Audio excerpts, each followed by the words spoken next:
Hi, this is B007 back with another movie podcast, once again with a different format. I'm joined by Matthieu, Beric175 on the Vassals of Kingsgrave podcast. Hi, Matthieu. Hi everyone. And we're back for another DVD commentary. So this time we're tackling Fellowship of the Ring, so the first of the Lord of the Rings movies. We're going to be watching the extended edition, not the original, and just disc one. So that should be roughly 1 hour and 45 minutes of movie. And we will be discussing, I'm guessing, Tolkien's work in great depth.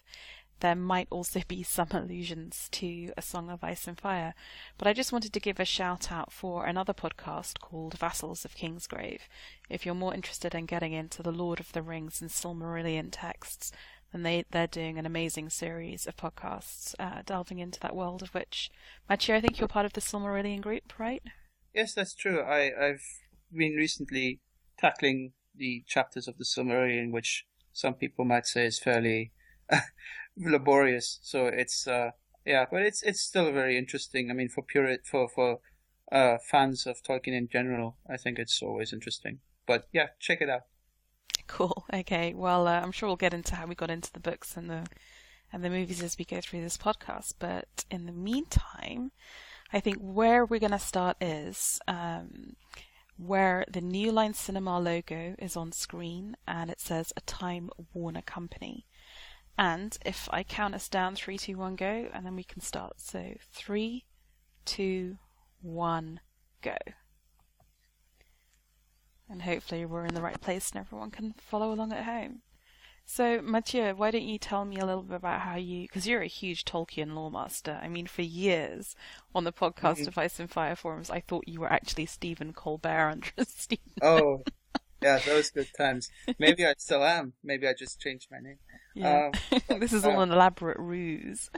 Yeah, it's my civil persona. No, the thing is, yeah, I got into Tolkien about when I was probably 12. In 2002, I first watched the first movie on video because I mean back then we still had cassettes and stuff, so I watched it on a video cassette first, and then at some point in 2005 I got the extended editions on DVD, and so yeah, I switched over to DVD, and I found the extended editions actually much more interesting to watch because they give much more in-depth context to the whole story. I think, even though some people might say the movies in the theatrical version are already very long. So, but yeah, I've read all of 3 movies multiple times, and The Hobbit obviously as well. And the Silmarillion, I usually listen on I have an audiobook and stuff, so I don't have to reread it every time. But it's still, I mean, I think it's great fun. And as a real lover of the Tolkien work, were you nervous? Do you remember being aware of the movies being made, and were you nervous about the whole concept of the Hollywood adaptation, or were you just excited to see what was going to happen? Oh, I actually watched the first movie first before I read the books, actually. Ah, okay. And So you're in the enviable position of not knowing. yeah, so I thought this was big, gigantic stuff and actually really deep, and that's why I felt like reading the books would only be that much more enriching, because then I would probably know much more of the context. And yeah, I find that it helped me appreciate like judging adaptations of books from a different perspective, because I didn't know anything about the detailed work and all the uh detailed, I mean, all everything that was behind all of it. And so I actually find the films to be a really good translation, so there were no trepidations. I mean, I knew once I've watched the first 2 films at home that going to the cinema to watch the last one in 2003 was not going to, I mean, I didn't have any fears that it was going to be a disappointment, even though now it seems rather strange that we don't have that many trilogies where 3 movies are consistently good. So This is true. It's probably one of the only ones, I think. yeah, which is, I mean, even Return of the Jedi, like people say, well, this is not the original trilogy. The original trilogy is Star Wars. And I say, well, yeah, but Return of the Jedi is still an inferior film. I mean, it's not as good. I don't think it's inferior. I just think it's different. It's doing Yeah, something. It just feels like a bit more of a sort of Spielberg kind of kids movie in a way. But yeah, yeah, it's just different. yeah. But it's, I definitely feel that, the film has to work on its own. If the film works as a film and, the director emphasizes what he thinks is relevant about the material, doesn't have to match up with everyone's expectations, I think. I mean, it's just about people expressing themselves. And, I mean, it's still a business, obviously, but I think that in this case, they made the right decisions, which later, I mean, in the Hobbit trilogy, you might say, being as good as they were here might have been a disadvantage because they might have been too much enamored with themselves and too self-confident in what they could do with the Hobbit. So I think it's here you definitely see that they had to work. I mean, they spent 7 years working on this, which is quite a lot in terms of just an adaptation. You wouldn't see something like that today, especially with big productions where the studio has obviously a lot of say in terms of financing and so on. So this looks actually really expensive for its time already, and that was before we have films that cost $250 million each time. So it's definitely, it could have gone wrong, but I never felt that I was anxious or anything about how they were going to adapt it, because I felt I was in good hands. So I mean, I have to say that watching it now, I mean, this is 14 years after it was originally shown in cinemas, and it still looks really well made. I think that the effects were definitely well done and have held up incredibly well over time. I mean, you can definitely see the difference between watching this and maybe the latest Hobbit movie in terms of how they do the Hobbit feat or the battles, but I actually quite like the sort of the in-camera effects and things that feel a bit more organic than CGI, so I really love this original movie, I have to say. And I also think that, speaking to when you were talking about adapting it, that it's interesting to me hearing the original press for this movie, that, although if you listen to the original DVD commentaries, that the adapters are very comfortable with the fact that they were very respectful of the work, but they're doing something different. They're trying to create a narrative. So when we get to things like Tom Bombadil being missed out or elves turning up where they shouldn't turn up, that had a narrative reason to it. I think it's interesting when you see the interviews around the most recent Hobbit films that they're much more defensive, because I think they've been given a lot more criticism about how they've put in the Silmarillion material and sort of expanded it to a trilogy. But in this set of films, it feels basically very faithful. I mean, where they have made changes, they're just trying to make it a better narrative. Yeah. And I think we'll all agree that, especially in this first part of Fellowship of the Rings, Tolkien was kind of meandering a little bit and trying to find his way to the story. So I think this is the part where the most gets cut out, I guess. Yeah, but ironically, people say that it's the best. I mean, I've met multiple people who said that basically Fellowship is the best film in the trilogy. And I even heard some people say they don't like the films at all.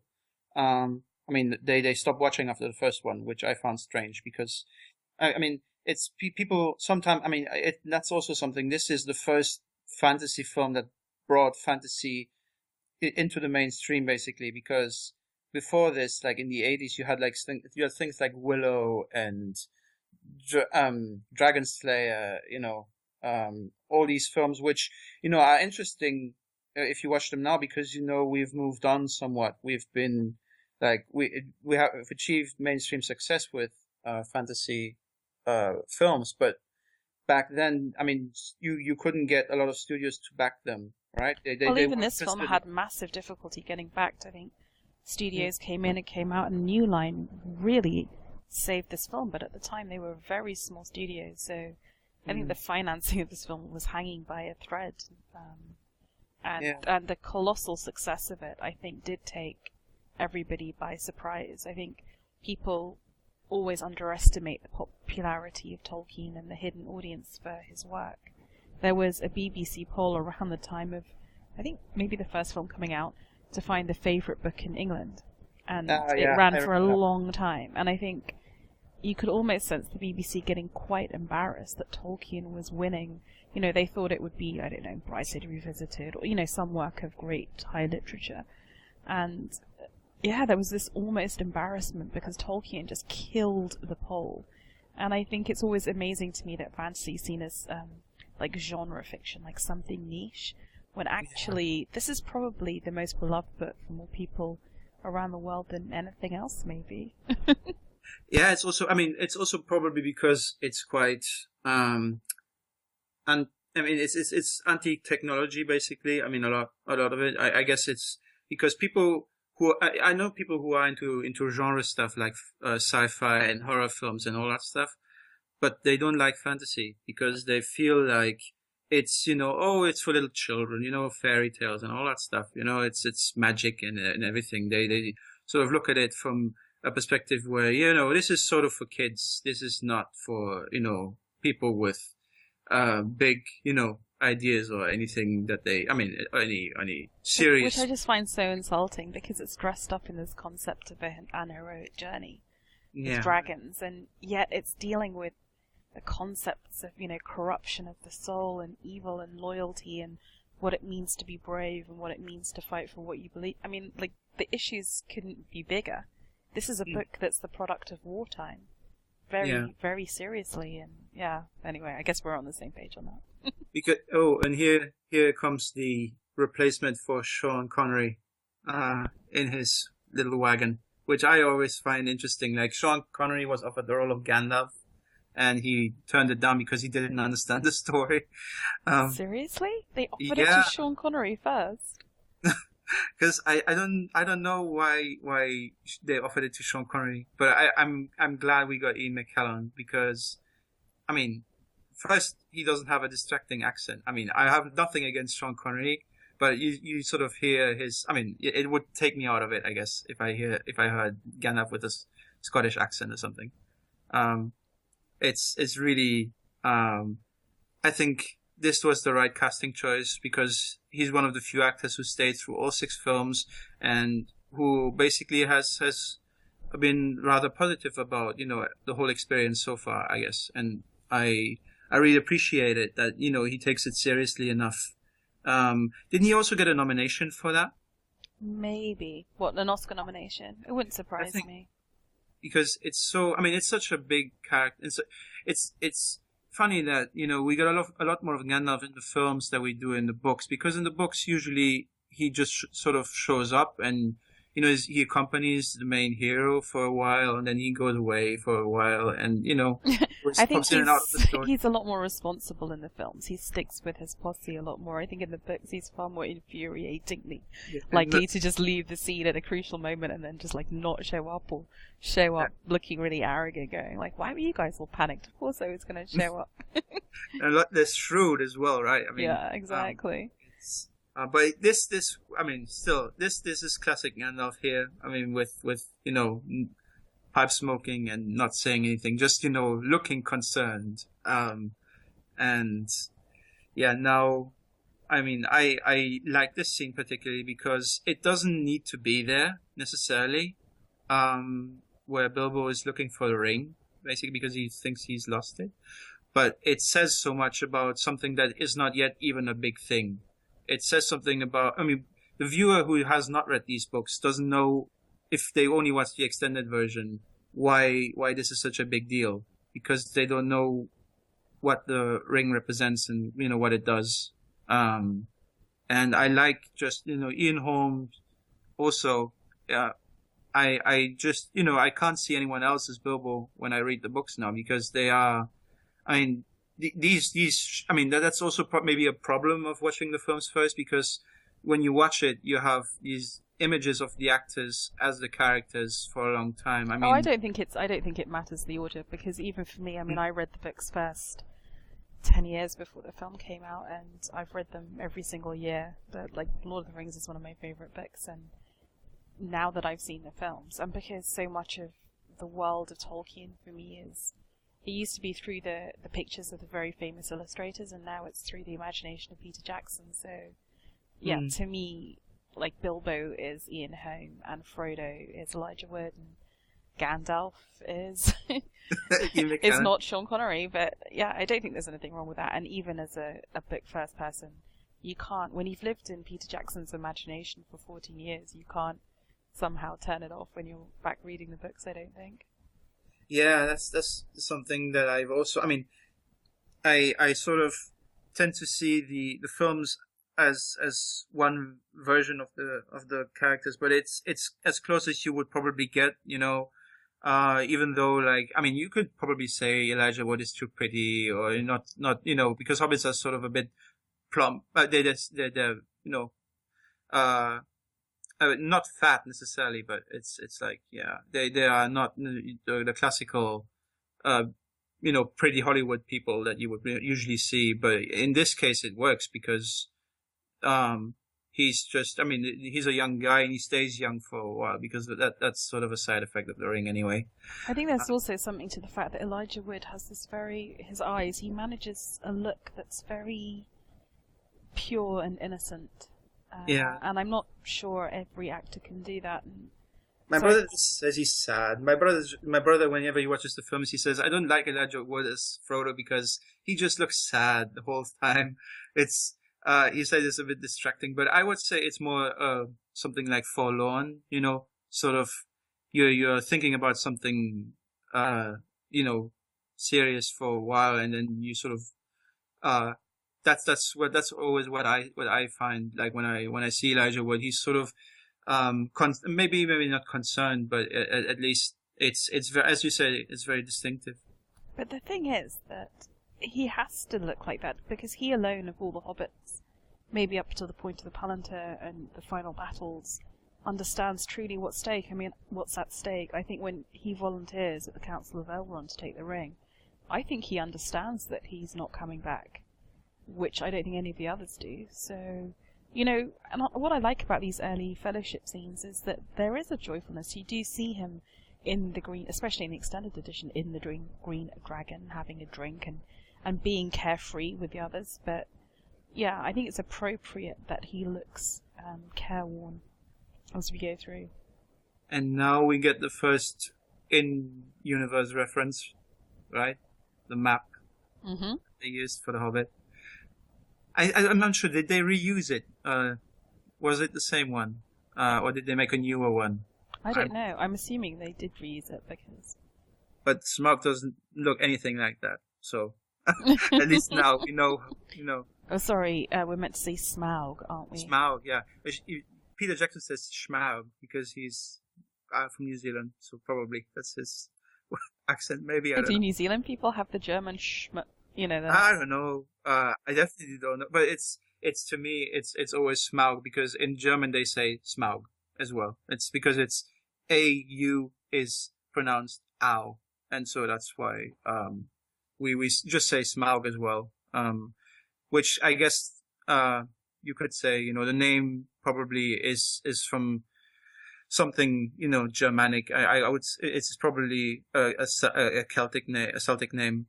So I guess it refers, it calls back to that to me. I mean, at least for me when I read the book. So that's why. Well, what do I know? I was calling him Smaug for years. So. Yeah, I mean, there's nothing wrong with that. So. Well, no, I mean, I think there probably is, right? Because Tolkien, of all the authors, knows how he wants things pronounced. So. Oh yeah, that's right. So I guess we should respect that. I just love I love this Hobbit hole. It's so cute. Yeah, it's basically, how you would imagine this to look. It's all based. I mean, most of this is based on John Howe's illustrations anyway, because he and Alan Lee worked on the sketches for the creatures and the designs for buildings and so on. So I guess it's all very. They are they know what they're doing. So they are purists. Like everyone else who watches these films over and over. Exactly. But I love that Peter Jackson went to them. He didn't have the arrogance to start from scratch. He was like, wow, there's this whole wealth of design, art design. Let's harness all of that and put it into the movie. It's fantastic. And it's something that I've found, at least in Hobbit films. I mean, this gives us a sense of realism because it looks like a real place, right? It looks like something that would actually exist because they actually built it. And if you do everything with CG, that sadly doesn't come across that way. It just you notice that it's fake. So and also that they're doing all the Hobbit wizard scenes are just done with false perspective, so you are seeing the two actors in camera together, which I think, I mean, not that this is such an emotional scene, but you know, I think it does help with the performances and again the authenticity of it, that it's real people, it's a real set. Yeah, I actually, I like the birthday scene just because I celebrated my birthday last Friday. So congratulations! Thanks. But yeah, I didn't have a big party like this one. Obviously, this is much more grandiose, and Sam, obviously not enjoying it as much. But yeah, I think the Rosie stuff was a bit more. They felt they had to do it because they wanted to build it up. I mean, they wanted at least there to be something, because in the books it's not that evident. It's not, you don't see it right away. I mean, you have to think back a lot. And yeah, I guess this is a good thing that they sort of try to give Sam something to believe in. Well, I think the problem is that you've got to, we're about to go on a sort of 6 DVD journey. Yeah. And there has to be something that you believe you're coming back for. Mm-hmm. And because we know after Weathertop that Frodo he's not saving the Shire for himself, there has to be something that we believe in. And if that's Sam and Rosie, I mean, in a way you could argue that Sam is the through line of the movie in some respects. So, as he's of the book space. I mean, most of it, I mean, at least in Fellowship you get the idea, and at least in the books, that it's much more from Frodo's perspective, right? But as it goes on, at least in the Two Towers, by the end of it, and the Return of the King, obviously there's much more of Sam's perspective that comes through because he's the everyman. He's not particularly skilled, except maybe at gardening, and yeah. So it's probably also what informs a lot of Lord of the Rings, even though people rightly criticize it for focusing much on kings, nobility and all that stuff. Oh, the old-fashioned view of history that's kings and nobles. I don't have as much of a problem as that. I know there is a modern fashion to do more social history or social storytelling where you look at the impact on the ordinaries, but I'm just, one of these medieval fantasy nuts who love stories of nobles and aristocrats and kings, and there you go. And even though, I mean, George R. R. Martin, because we both kind of know each other through liking Song of Ice and Fire, is famed for trying to show the impact on the ordinary folk, and what happens in the Riverlands, what does waste and pillage really mean. But at the end of the day, he spends most of his time with kings and nobles too. Yeah, this is sort of a fantasy trope that hasn't been subverted yet. So we have to sort of deal with the cards we are given. So I like this especially, because for a long time I would think maybe that's how the dragon's gonna look in the final Hobbit movie, like a lot like this. But, what, like the firework? Yeah. But it's just like Martin Freeman not looking like young Bilbo, so it's like it's not a big deal. And so now we'll have some of our comedic sidekicks for a while, Merry and Pippin, which I love. I mean, especially I love Billy Boyd as Pippin a lot more than I do Merry, I guess, because Pippin is sort of the most innocent of the four, and yeah, he has to sort of he has to realize through his own actions that he has to grow up basically, and the others, they achieve that much more naturally. He has to he's the last one to go there, and so it's the stakes are much higher, I think. And I like this speech because it's wonderfully confusing to What to is the it? guests. I love less of you as well as I should, and more of you better than I can never get it the right way around. Yeah, It's such a brilliant line, and then you get the mischievous look from Gandalf, and then like everybody else like looking at themselves confused, like did he just insult us or what? yeah. That's. I like that. I mean, I like that, and that's why I think language is a big part of why these books are so successful because finding the proper words to express something, saying, it's not just about, the exciting actions that, make the story. It's also how you put the story across to the reader, right? And this is an example where the dialogue is especially, it has character. I think it's very, very, it informs us more about Bilbo's, sort of shrewd character a bit. It's like he's playful in a sense because he wants to trick everyone. And so now we have, something that is, I think this shot here is actually the most easy thing to do, maybe, unless you have to look at the door opening, but it's not, it's not that difficult to make an invisible person, like, Come through a door. yeah. But answer me this, Tolkien lore master. Why is it that whenever Frodo puts on the ring, he goes into that shadowy sort of necromancer world, and yet when Bilbo puts on the ring at the party, nobody sees him and he sees no one? Is that just because Sauron's not looking for him yet, or? I think it has to do with the fact that, even though Gandalf might have a suspicion at this point about what the ring is, I don't think that that Sauron himself is actually that strong. I mean, in the book, at least, there's a time that passes in between this and when Yeah, Gandalf which returns, is right? never apparent in the film, right? It's almost like Yeah, it's like, immediate. 4-day trip back,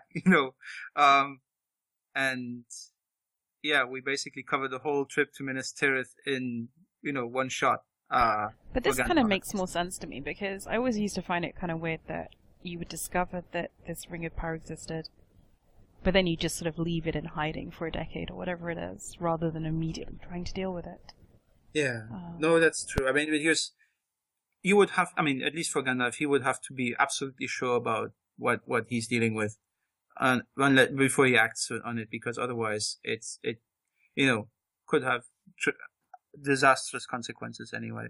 And now, at least now we see what an influence the ring has on Bilbo, which I always find very interesting. It's like, like all addictions. I mean, people say, it doesn't. Maybe it's about the ring as a drug. Some people. I mean, even if you listen to the commentaries of the people who made the films, they link the ring to a big weapon. Basically, it's like nuclear missiles or whatever. But that to me is a bit too literal.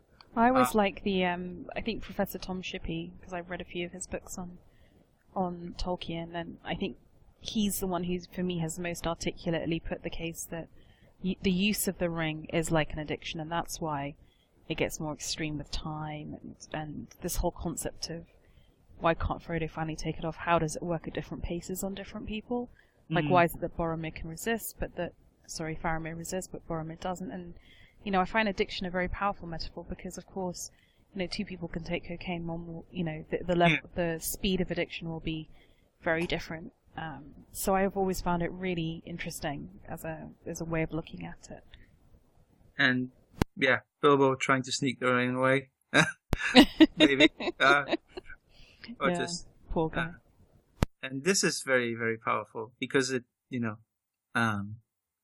shows what a big sacrifice this is, and ultimately how good Bilbo is as a person for not taking it with him, and basically for not killing Gollum anyway, which is a very. I mean, it also that's also something that talks about fate and everything. Was this? Was good always meant to come out triumphant in the end?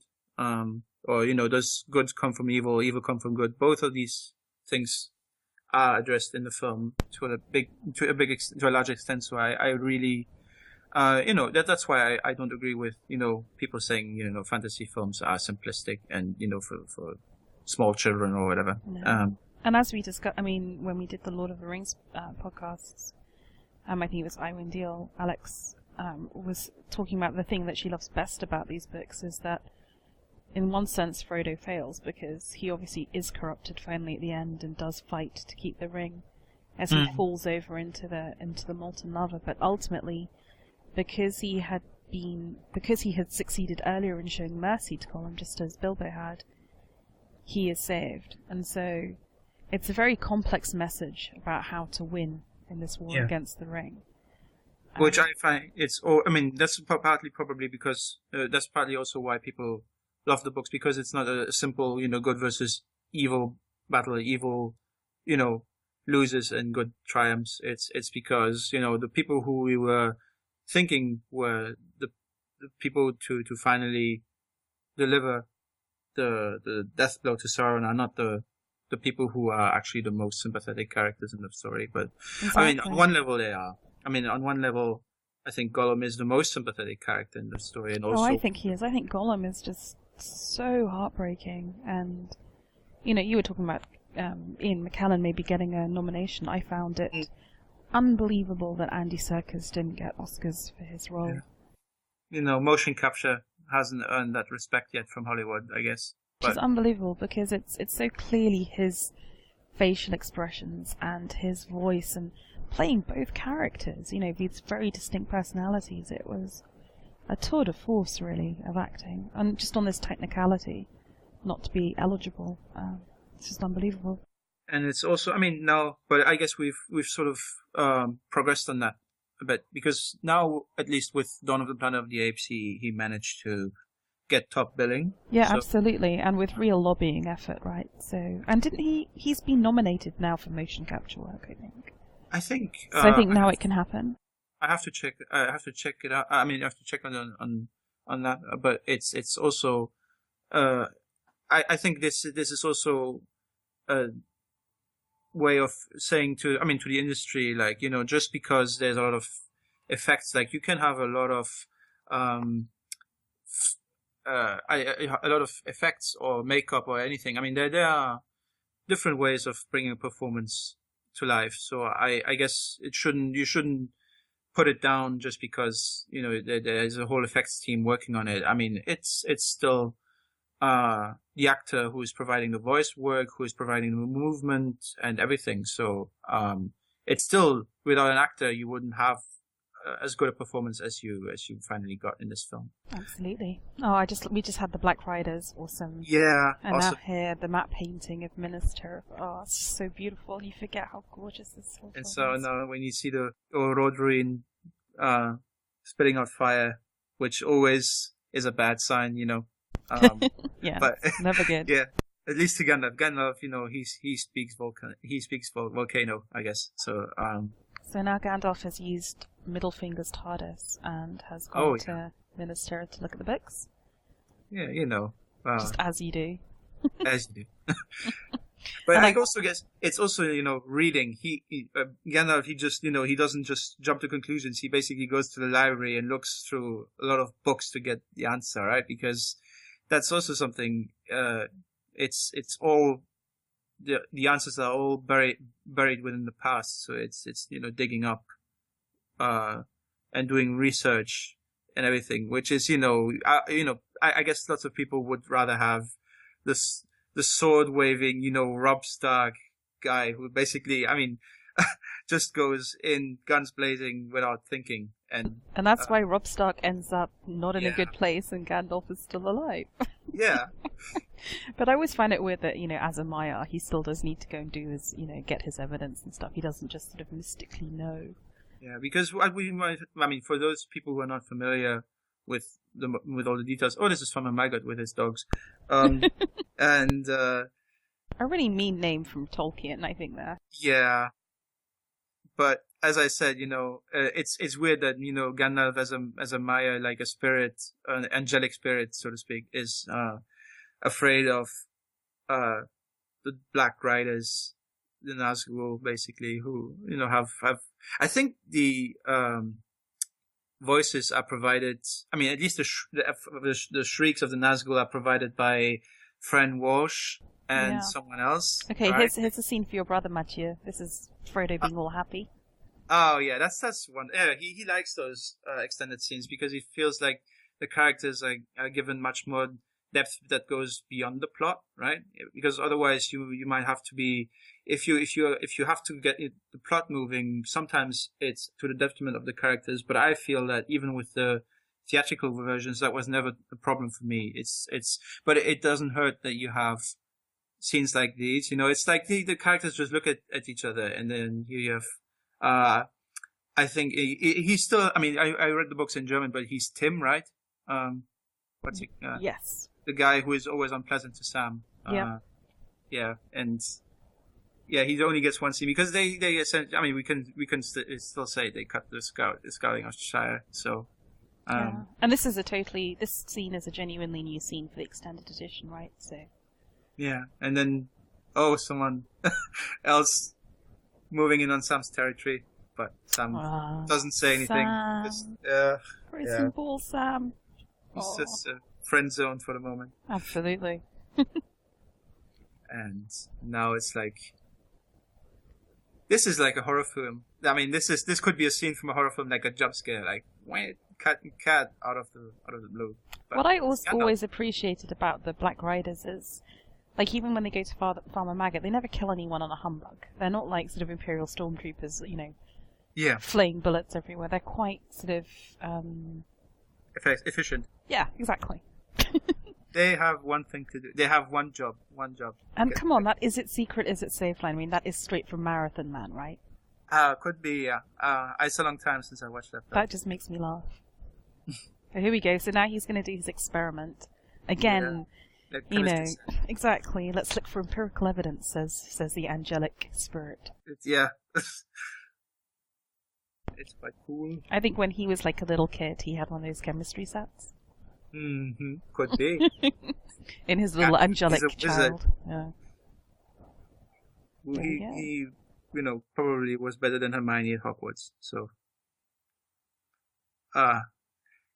Gandalf is relieved. No, not really.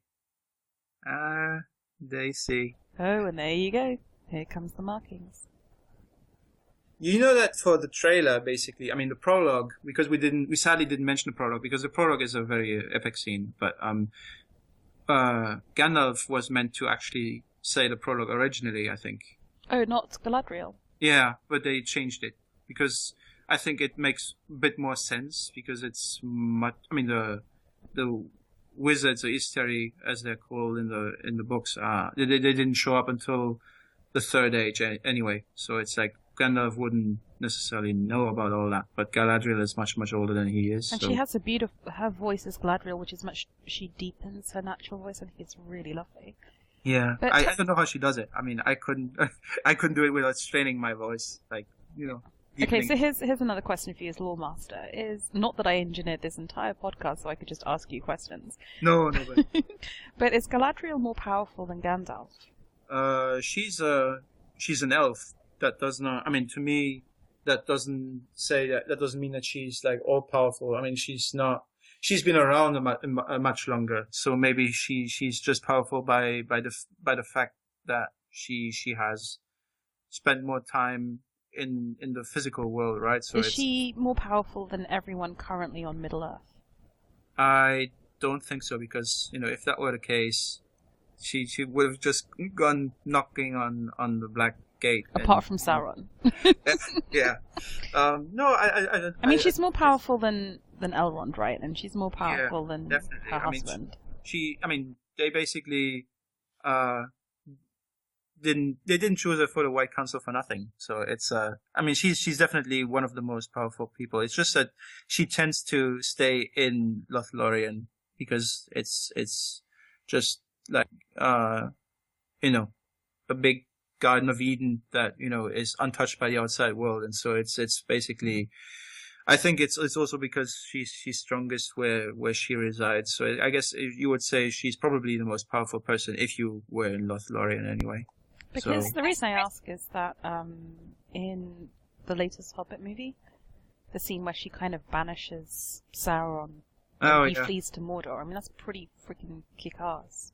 Yeah, but usually he just, I mean, that's basically, I mean, in the books at least, it's sort of like a ruse. He always meant to go back anyway. He just eventually, I mean, because he had, I mean, that was something that was prepared for a while, so. Because in the movie, it looks like she, by her unutterable awesomeness of elvish power, has kind of banished him to Mordor. Oh, but yeah, that could be true as well. I mean, because he's essentially just growing in strength at this point. He's not actually as strong as he would be if he were to wear the ring. So yeah, okay. In that case, you would have to say. I mean, she's probably strong. She's probably stronger at that point because it's been like now 60 years between The Hobbit and The Lord of the Rings. So it's much more. He has had much more time to recuperate. So I guess now she wouldn't be able to beat him anyway. And is it the case? Because then after that happens, and I know that all this only gets very little time in the Silmarillion, that it looks like Elrond is saying, right, I'm going to go off to Mordor and just finish him now. And Saruman, who has already turned, and says, oh, no, don't worry, we can leave him for a while. Does that actually happen in the Silmarillion? No, that's actually, all that stuff is from the appendices of the Return of the King, actually, where they talk about the Necromancer and the White Council and everything. But, yeah, this is not necessarily from the Silmarillion about that period it doesn't talk that much about that. Oh, okay, cool. Period in time. I don't know. I mean, they just say that they banished the Necromancer. Most of the stuff with the Necromancer is actually, it happens, but it happens off screen, and there's very little detail to go by. So they could basically make up whatever they wanted as long as they stuck to the big outlines of the story. Because the Necromancer in The Hobbit doesn't actually show up at all. It just gets mentioned once at the beginning, once at the end. Oh, okay. And that's it. I don't really need to read the Silmarillion. That's ridiculous. Yeah, but it's hard to get through at the beginning. I mean, at least the first couple of chapters are, how everything gets created, and that's a bit. It's not like a very engaging reading at the beginning. It depends on the reader, I guess. But now we have Sam Gamgee, spying. He should be probably James Bond. I love Sam Gamgee. He's just freaking awesome. Unlike Gandalf going at him with a spear.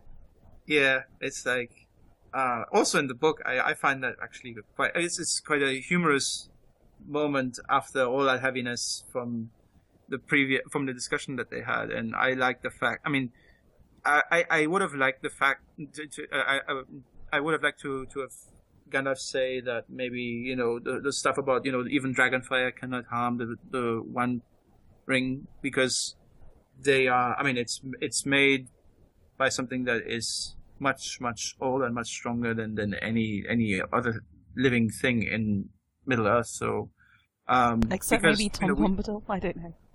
But I love the fact that Sam's genuinely he thinks that Gandalf might just turn him into a dormouse or a squirrel as punishment. He has a different conception of what a wizard does, actually. Yeah, exactly. It's kind of like he has a kind of fairy tale magic in mind rather than an awesome epic magic. It's so cute. Yeah, and so now they're in the woods together, Sam and Frodo, going on a trip.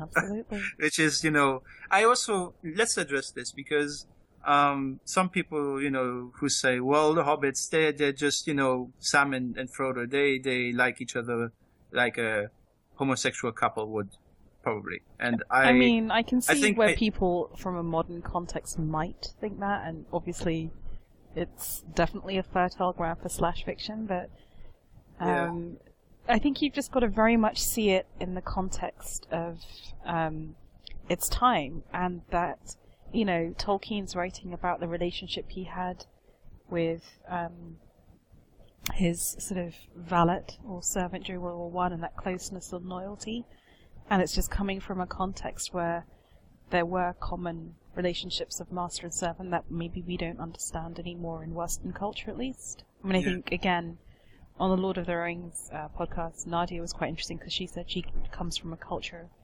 in the East where that's still common, and she still found it very hard to deal with. But I think I've always taken it very much at face value with a kind of innocence that Tolkien was just trying to express a kind of a sort of a male bonding bromance type of love that isn't commonly understood these days. But yeah, because I mean, this is just, I mean, Lord of the Rings and the Silmarillion and everything, I mean, was written as a result of him losing all. I mean, he at least he lost all his friends while writing it, and so I guess that bond of friendship is something that he felt really strongly about, and so I suspect that even though he hates analogies and allegories and all that stuff, I think that there's no way that you cannot write from your own experience when you write about these things. So there's an understanding of what it means to the writer, and at least here we sort of get what would be something that is very close friendship, right? I mean, that's what it means, probably, to put yourself in danger for a friend and all that stuff. And I mean, it's probably also because Sam still calls him Mr. Frodo, which is still, it has still of a distance, right? I mean, but at the same time, it's probably also, it has to do with the fact that maybe Sam fulfills the role of, he's the Batman for Frodo, basically, the military term, right? The officer who sort of is looking out for Frodo and looking after him and all that stuff. So, but we missed the scene with the elves, which they are just saying, we're getting out of here, peace. And here we have the wonderful Christopher Lee in one of his, more. I mean, that's basically his role, right? It's basically, you cannot look at Saruman and say, that he looks anything else than like Christopher Lee, because I just, it's like when he was playing Dracula, he was building up to playing this. So it's actually, because he's the only actor who has met Tolkien personally, and who reads The Lord of the Rings also each and every year. So, he's probably as much of a fan as we are, if not more. And that's why I got really annoyed when Christopher Lee was obviously very public about his the cutting his seat. Yeah, exactly. Disappointment at the cutting of the voice of Saruman extended, and well, I can understand. And also the scarring the Shire. And I think a lot of people thought that was an egotistical complaint because he was obviously losing screen time, but I think it was actually a genuine complaint as a lover of the books, that a lot of the point of the books is about corruption and the power of words and evil language, and that this was something that Professor Tolkien would have felt very strongly about, and that the scouring of the Shire has to happen because you've got to see that the war has touched every part of the world. And I think it was a very genuine complaint, and I don't think it's just that he wanted screen time, and it's a shame that people took it that way. I also completely understand. It's also because, he feels probably also that he put a lot. I mean, you have to end the character's arc, because for all intents and purposes, Saruman is, the face of opposition in the first two films. So not having any kind of end to the character in the third film, at least in the theatrical version, is a big deal, because it maybe diminishes a bit what his role was all this time. So I can see why he would feel like it was probably necessary to keep that scene in, because essentially it's not that long. It's just 5 minutes, and as long the third film is already getting criticism for being that long, so 5 minutes won't hurt. So really, I would have said films, I'm on his side probably with this as well. I'm definitely on his side, and I think, in all honesty, this probably should have been. I mean, it's crazy because with Hollywood finances, it never would have happened, but it's probably 6 normal 90-minute films following the books, in all reality. And here we have basically wizard duel, which, I mean, it's I like it a lot, because it's saying that these might look like old people, but they're really not. How is Sauron more powerful than Gandalf? Well, because he's not he's not necessarily tied to the physical world at this point. He just he basically has, with the Ring of Power, is basically much stronger than anyone else. It's just he's basically tied himself to existence by creating this ring that makes him indestructible. Okay. And so it's like you can basically destroy Gandalf at some point, but Sauron it's much harder to destroy him. Because he beats the crap out of Gandalf in the sea. Yeah. And, well, they each give each other quite a lot of blows. And I find it, Christopher Lee did it all, without a body double. Really? I think that's how I understood it. He's such a bloody badass, isn't he? I mean, he did, this is always Shellfish's thing, that Christopher Lee during World War II was some kind of British secret spy and genuinely killed people and stuff. Yeah, he said, if you stab someone in the back, that's not the noise they make, basically, which is always something you want to say to someone. I know. I know. He's such a don. This also is actually, I enjoy all of, Gandalf's scenes in the first film, because they are, much more, they basically focus on the plot. This and and Frodo and Sam are much more at this point still. They're much more about the characters and getting to know the characters. I haven't even gotten out the Shire yet. Meanwhile, Gandalf's getting the shit kicked out of him. But it's not a problem to me, at least. It's like, it definitely feels less of a drag than the first 30 minutes of The Hobbit, where they just stand in the kitchen and sing doing along. some washing up. Yeah, and this is much more interesting. At least they knew. Here you see an example of how they knew how to condense the material, because in the books they meet the farmer. They don't just run away from him, right? But in all honesty, I love Tolkien, but there is a lot of fellowship that, while it's lovely to read, when you've read it once, you can go back and read it as kind of world building and just funny jolly japes and all that Tom Bombadil stuff in particular. It's fun to read, but which is like, why would you keep that? Why would you keep that if you want to adapt the film? Because it stopped, the story, the plot basically stops for a while and goes, it's like, they leave the story leaves the path just like the Hobbits do, and then it comes back to it again. And also, you're just gonna, for people who haven't read the books, which you've got to assume is the majority of the people watching the film, you're gonna raise more questions than you can answer, because if you show them Tom Bombadil, then they're going to be like, well, why not leave the ring with him? Why isn't he getting corrupted by it, And of course, there's very good in-universe reasons for that, but you just can't get into that here. It's just going to waste too much time and confuse too many people. And it would basically destroy all that tension that had been built up by this point, because we know that this ring is a corrupting force for anyone that holds it. So having Tom Bombadil in there and basically not being affected by it at all would actually be a detriment to the film. And you have to look at it from a storytelling perspective, I think. That's why I'm not, I'm glad that they managed to put a reference to the scene with the elves back in there, Agree. And they have, mushrooms, like they get detour to the mushrooms, which is like, there's a chapter called something similar in the book. So it's all good. And now this is a very intense scene because the rider basically... it was intense. Like the first time I watched this as a movie, I was like, oh my god, this is so scary. They're gonna get found, no. But in retrospect, you think if these guys are like these spooky kind of, demon gods, and they're like, coming from Sauron with all the power he's imbued with, and they're how can these guys just hide under it? Don't they think they might look around the tree? Don't the horses sniff them out?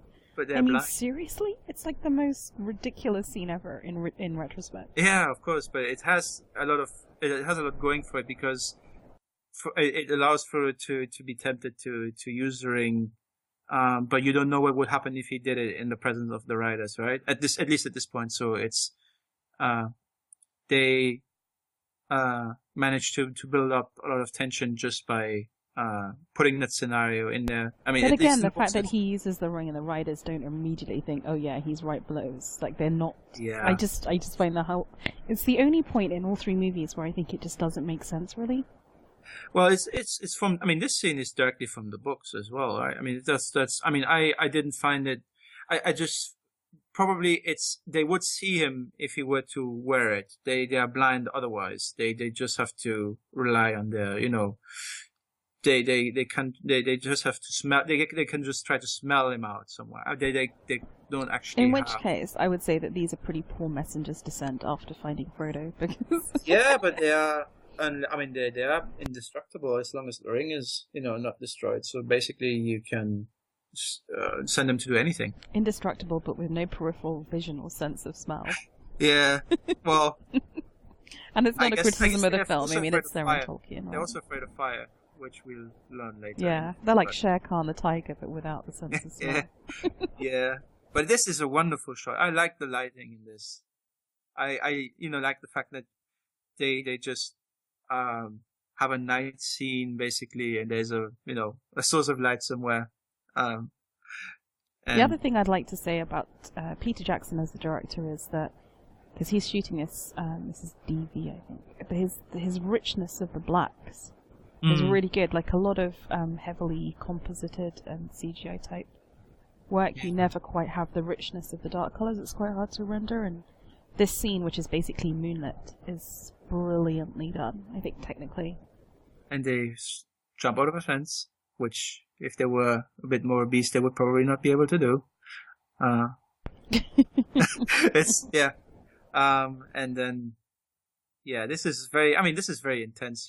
That's why I feel like you can cut out all of the side stuff, as long as you give me something that's enjoyable and intense, and this, because we don't know. I mean, at least the viewers who haven't read the books don't know what these are yet. So having something like that shriek in a very strange way at you is probably much scarier than having long periods of detours and occasionally cutting back to the Black Riders, and there we see two others, which, I mean, and now I think this looks like the forest that they go into, right? This here, where they should be in the books, right? They go into the forest with Tom Bombadil, and this is where they come out, I guess. Yeah, but they turn up at Bree. Yeah. Which I like this. I like this the part in Bree a lot, because it has something very medieval to it, like a small village. This is basically how I think Game of Thrones should look. Yeah, I mean, some of the stuff in Game of Thrones looks a bit too pretty, maybe. Exactly. But exactly. This is sort of like what I would say a smaller town would look like. Obviously, they don't have any. They have walls made of wood here, right? It's not like a big fortified city. And it just feels muddy and uneven, and the tiles are kind of slightly lopsided and just grungy and real in a way that I love, and that Peter Jackson is just brilliant at. Yeah, Peter Jackson also did a cameo just there. Yeah, munching on the carrot. He did the same guy in one of the Hobbit films as well, I think. So okay. He always does a cameo in one of the films. So if people don't, people who haven't seen these films yet might realize. Excellent news. When people say, he doesn't like the material, I think, if he's passionate enough about it to put himself into one of the small roles in there, it's like, a Mel Gibson thing, even though I like it much more than when Mel Gibson did it. But the thing is that it's not. He doesn't need to do the cameo to prove that he loves the films. He has devoted 15 years of his life to this material, longer if you count production, so maybe 20 years of his life, almost his full movie career. You just wouldn't do that if you didn't love this material. It's hard to sustain that interest in something, I think. And now, I mean, I like I like the host. How is he called in English? It's called Butterbeer. Butterbeer, yeah. Because in German it's also something like that. Yeah. So you first read the books in German? Or? German, yeah. Because I'm from Germany. So when I was 12, I was still living in Germany, and then I moved to Belgium. So but yeah, there are also German bookshops if you know where to look for them. So how does the the German translation, now that you know it in English, do you think it was a good one? Oh, I think some of the names get changed. Like the Shire is basically called the Auenland in German, which is a much longer name. So, which is always like, but most of the names, like, I mean, it depends the main characters. Like, I mean, for example, we see Strider is called Streicher in German, which is almost the same thing. But yeah, it's some of the names get changed, but I usually know who each person is, like watching it or in English or reading about it in English. Ooh, here we go. We're gonna get the first time he puts on the ring. Oh yeah, and this is also like Sauron calling. I mean, some of these scenes where they do the close-up with weird angles on the kind of haggard old inn people, it's straight out of like Seventh Seal. It's real art house filmmaking in a way. And Pippin talking too much. I love Pippin. And yeah, in the book he does that as well. It's like he because he gets to drink a lot of beer, so it's and then here we go. And Strider's like, what WTF, people? You had one job. Yeah. Brilliant.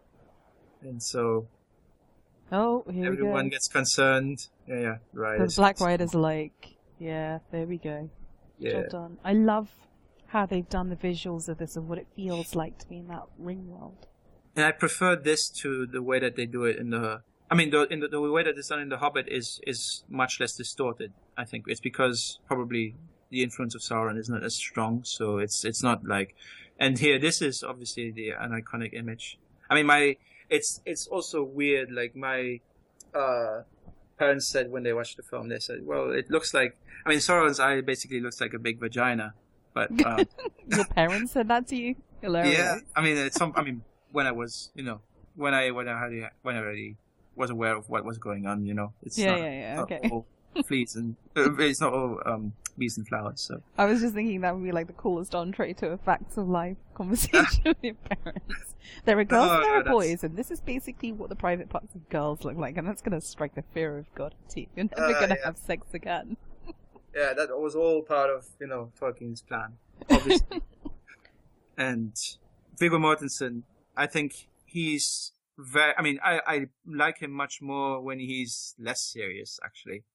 Like when he's like this, because he after this, he did a lot of films where he was awfully serious and, not as, he didn't seem to exude as much joy. Oh, the guy got trampled to death. And that's a pretty gnarly end. Yeah, but I think it was a really close call from what I understand, because apparently his son convinced him to take the role. Yeah, someone else was cast. It was actually the then boyfriend of Charlize Theron, who since has done nothing. Yeah, and then dropped out or was kicked out very early on into filming. They just decided it wasn't working, and then Viggo was kind of drafted in because his son said to do it or something. And which his son also plays an orc in the Battle of on the fields of Pelennor. So, really awesome. Yeah, at some point he kills his son on screen in one of the costumes. Fantastic. I mean, like the perks of filmmaking. There's like one of the other stories I'm obsessed with is that of Alexander the Great, and there's a famous historian who was the advisor on the Oliver Stone movie. Oliver Stone? He's the one who did Alexander, right? And he said, I'll do this scripted advice for free, so long as when you have the cavalry charge, I get to be part of it, because I've always wanted to know what it would feel like to be in that cavalry charge. I'm like, that's awesome. Yeah. And now we get a big dump of exposition, which, it doesn't sound like exposition, actually, to me. It's really well done. Which I find is a problem with a lot of films. When the script is not strong, you notice much more when you're given something that is meant to fill in a lot of backstory, and a lot of details are just handed to you in dialogue instead of just showing it. But this is, talking about the mythology within the world. So, and I like these because, they're just, in the big wilderness. But yeah, I like if you compare the dialogue, it's at least in the Lord of the Rings films, it's much of a much higher quality, I feel, than in The Hobbit. But Definitely, definitely. And I was just about to say actually that piece of exposition we've just had is much more successful than a lot that's in certainly the first film of the Hobbit trilogy, which definitely had that very clunky Basil exposition feel to it. Yeah, and so now we have another extended scene here, which a lot of Tolkien fans would probably love. It's it's basically about Beren and Luthien later on. So yeah, I'm all about hugely it. important couple, people. But the power couple, the original power couple of yeah. No, And, it's good. Let's just maybe also talk about the fact that this was much of this was shot on location, because that's why people go to New Zealand, obviously, because Lord of the Rings increased the tourism for New Zealand considerably, I think. But it is stunningly beautiful, isn't it? I mean, it's just unbelievable. And the fact that it has so many contrasting landscapes, and yeah, it's and Pippin still. I mean, he's still a doofus at this point, but a lovable doofus. He's a likable Pippin. This is like what I would be like if I was forced to be part of this. I'd be like, "When's my breakfast? When's my supper?" Yeah. I wouldn't be the noble, stout of heart, never complaining Frodo. Yeah. I would be Pippin. I would be cooking sausages in inappropriate places. That would be me. Yeah. Oh.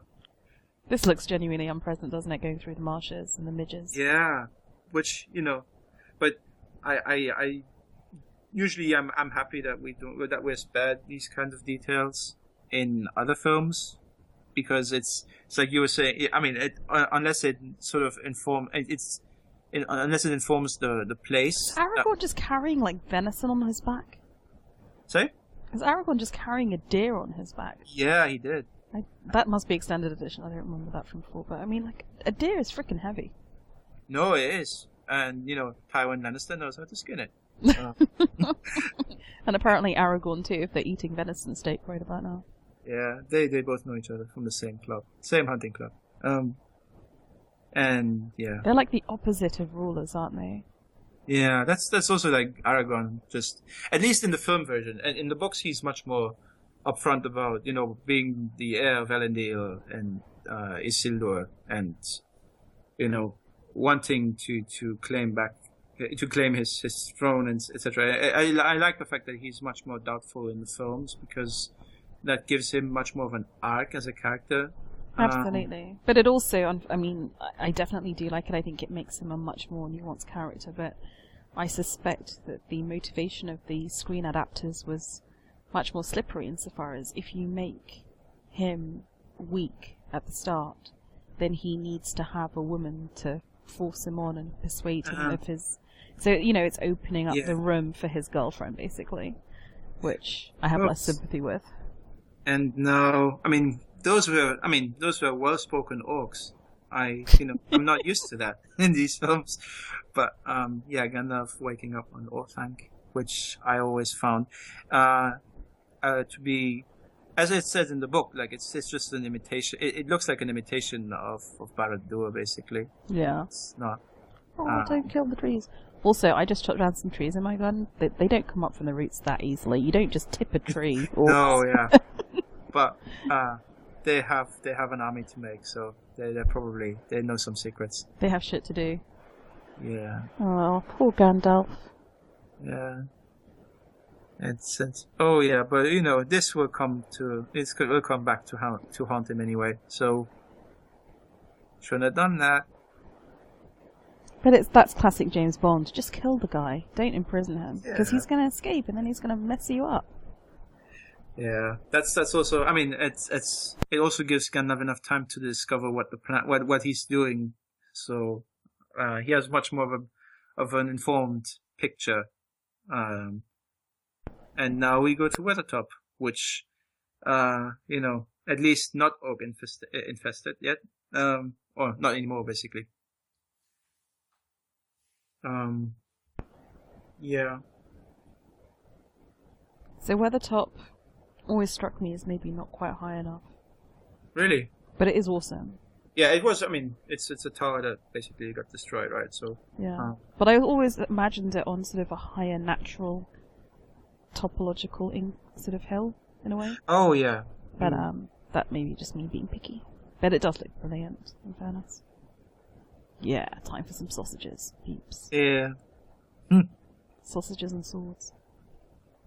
Don't What put else do you need in life? That'd be a great title for a book, actually. Sausages and swords. Yeah, why not? That'd be like my family motto if I had like a house in Game of Thrones. You can use your swords with the sausages. Yeah. Want a tomato? Yeah, the Black Riders were probably hungry too. So they were like, it's not even that they sensed that Frodo was up there. They're like, bacon. Yeah. This is also awesome. Like I mean, we should probably mention Howard Shore. Oh yeah, no, let's because definitely his do that. music is obviously Amazing. Yeah. Because Black Riders basically, faceless demons. They look much more. They look like Templar Knights to me, at least in this scene here, when they're basically. And they shouldn't they? Because one mustn't forget that they started off as noble kings. They must physically look like they were at one point. It's like when you're in the riverboats and you're sort of sailing towards Minas Tirith and you see those wonderful, the Argonath. They've got to look like they. The tragedy of the story is one of corruption, and these were good men corrupted, noble men corrupted. Yeah. Oh my god! No. Oh Scary yeah. monsters. What you got there? It's like probably. Yeah, just go for the heart. I always used to think that when Sam in the film says "back you devils," that it was quite anachronistic. Like, this is not a Christian world, so why would that word be relevant? Well. Here we go. And here we see the riders for what they are, specters and ghosts, which I like how they look here. They obviously look a bit different in the last Hobbit film, from what I hear. So. Did you not see the latest Hobbit film yet? I haven't seen it yet because the reception wasn't that good. So I'm going to watch it probably next week. But I lowered my expectations. I have to say I quite liked it, but I think it's I can see why people wouldn't. I think you just sort of forget a little bit the source material and just kind of go with what they're trying to do, and then it's quite fun. But yeah. It's drifted quite far from. Yeah, from what the book was. Because they basically had to make, a book that had 3 acts in itself. They made 3 movies out of, and so they had to artificially create 3 other acts for each movie. But like I said, there's some very cool stuff in there, like when when Galadriel and Elrond totally beat the crap out of the necromancer. That's kind of all good. And do you think that Aragorn fighting the ring wraiths so easily?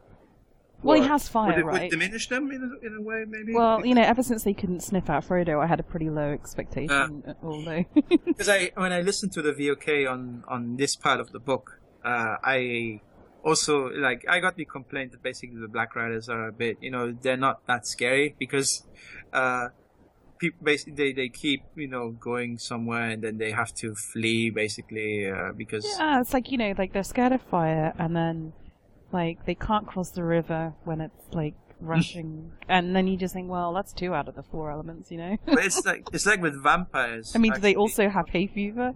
If vampires can't, in mythology, vampires can't cross running water. So basically, if you go across a stream, you're safe. So yeah, exactly. So that part gets never mentioned. So usually it's just the stakes and the. I think it's kind of when you get into the second and third part of this film, there are genuine stakes and genuine evil. I just think the Black Riders are probably the most low rent of all the evil characters, which is a shame because actually, as wraiths, they should be, I think, more impressive than they are in, Yeah. Which is, I mean, this is actually very, very interesting to me because moths usually are a symbol of death, right? So, I don't know why. I don't know why that is either, but it has been remarked by Death of many a fine jumper I own, but other people that maybe, you know, why having a moth as a messenger, basically as a spirit animal to Gandalf. Yeah, so here we see, oh, don't kill the trees. You know, this is why we have global warming. Yeah, it's all Saruman's fault, man. Yeah, just make him our scapegoat. It's, I also feel that, you know, this is probably, you know, this is basically a big factory, so a big weapons manufacturer. So, and now we see the first of the Urukai. Oh, and it's so disgusting, that whole kind of like slimy birthing thing. Yeah. It's very Matrix. Yeah, I was actually thinking of that as well. And Matrix came first, right? Matrix is late 90s, I think. I think 1990, was it 2000 or 1999? I think it's 99. Yeah. I could be wrong though. But I love this. I mean, I'm not anti-industrial, but it's just a beautiful depiction of that. And even if you can choose to like take it as less a wide-sweeping anti-industrialization than as a sort of anti-weapons manufacturing messenger. But yeah, I mean, I'm much more, you know, I'm probably much more critical of industrialization as a whole. I'm much more on Tolkien's side of the argument, but I can see, you know, that there's nuance to this, and that, you know, but still, like, if he wants to make the point that way, if the writer and, you know, the director want to make that point that way, I mean, they are free to make it so. And here we see the three trolls who look a bit different in The Hobbit, actually. Yeah. But then I never even noticed there were trolls in this thing until, like, it's one of those things that you can really, I don't know, miss in a way.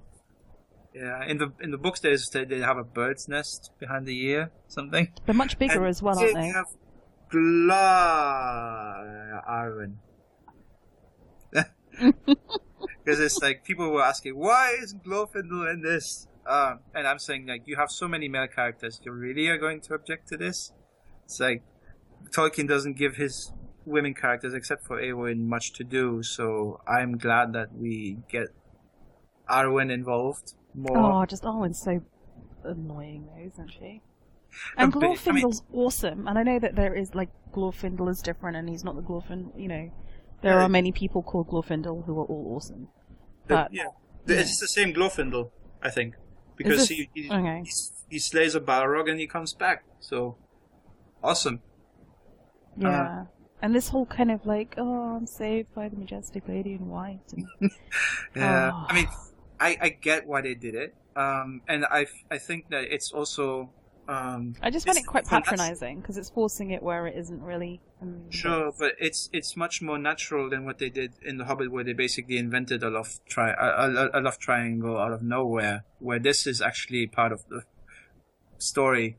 And that's also really patronizing, right? Because just have an awesome female warrior. The fact that you have to make her a love interest or the center of a love triangle is like even worse. The thing is that in the second film, there are photos of Arwen, like at the Battle of Helm's Deep. Like, at least, you know, they thought about putting her into the in that battle as well, but, you know, they decided against it wisely because it's, you know, they would have said that would have been too much of a deviant. Although they still sent a whole bunch of elven archers, right? Which is hilarious balls. I mean, I like Arwen for. I mean, I think it's Liv Tyler's best role, I guess, but one of her only roles.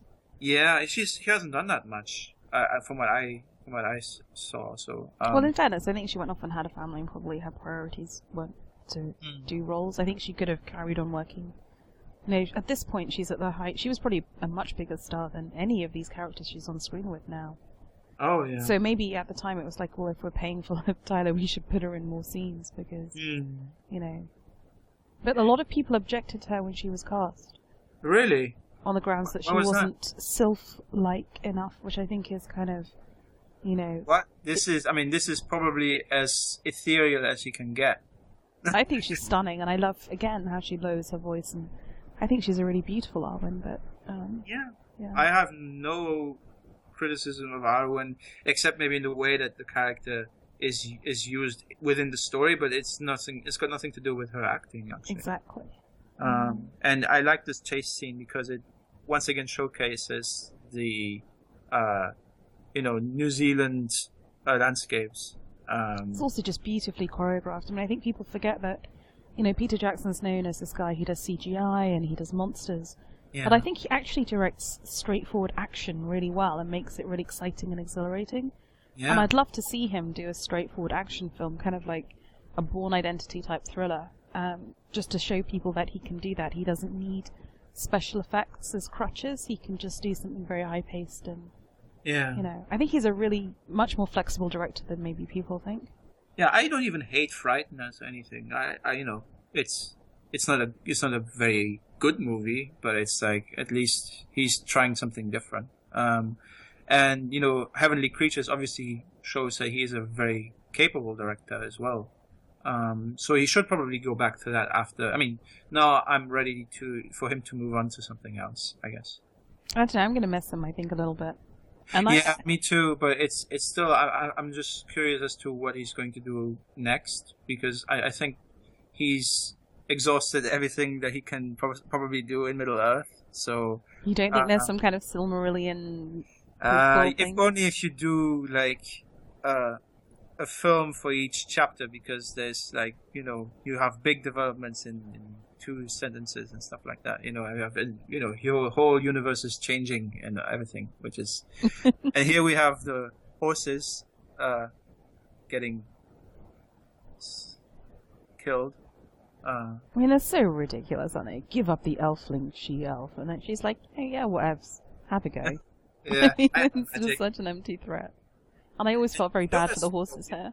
Well, there was Andy Serkis who does the voice of the Witch King as well, right? Oh, Vangmar, okay. Yeah, it's.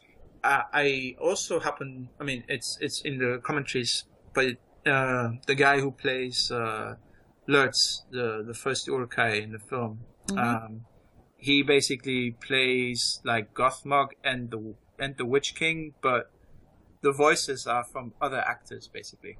Okay. Because it's like the guy who does Haldir voices Gothmog in the last film, and the Witch King obviously is Andy Serkis. So who's sending the flood again? That's the Maiar, right?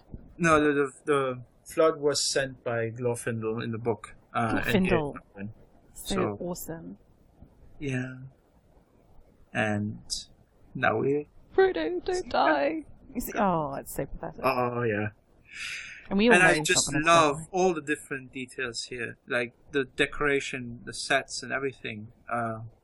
It's it takes a lot of time to do all this. And does Rivendell kind of still exist when you go to Middle Earth, aka New Zealand, and you do the Lord of the Rings tour? I wonder if this set still exists because it's beautiful.